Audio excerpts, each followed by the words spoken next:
বরগুনায় যথাযোগ্য মর্যাদা ও ভাব গম্ভীরতার সঙ্গে মহান বিজয় দিবস উদযাপিত হয়েছে। দিবসের সূচনা হয় জেলা প্রশাসকের পক্ষ থেকে বরগুনার গণকবরে ফুল অর্পণ ও বিজয় শহীদদের প্রতি শ্রদ্ধা প্রদর্শনের মাধ্যমে। স্টাফ রিপোর্টার মাওলানা মোহাম্মদ আব্দুল মোতালেব জানান, সূর্যোদয়ের আগে কালেক্টর ভবনের সামনে 31 বার তোপধ্বনির মাধ্যমে বিজয় দিবসের আনুষ্ঠানিক উদ্বোধন করা হয়।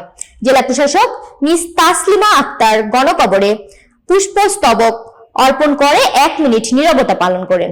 এ সময় তার সঙ্গে ছিলেন অতিরিক্ত জেলা প্রশাসক ও সহকারী কমিশনারগণ।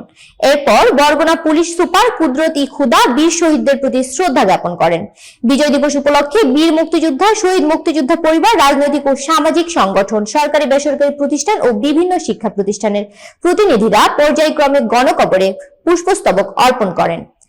দিনটি উদযাপনের বরগুনা স্টেডিয়ামে কুচকাওয়াজ অনুষ্ঠিত হয়। কুচকাওয়াজে জেলা প্রশাসক মিস তাসলিমা আক্তার সালাম গ্রহণ করেন।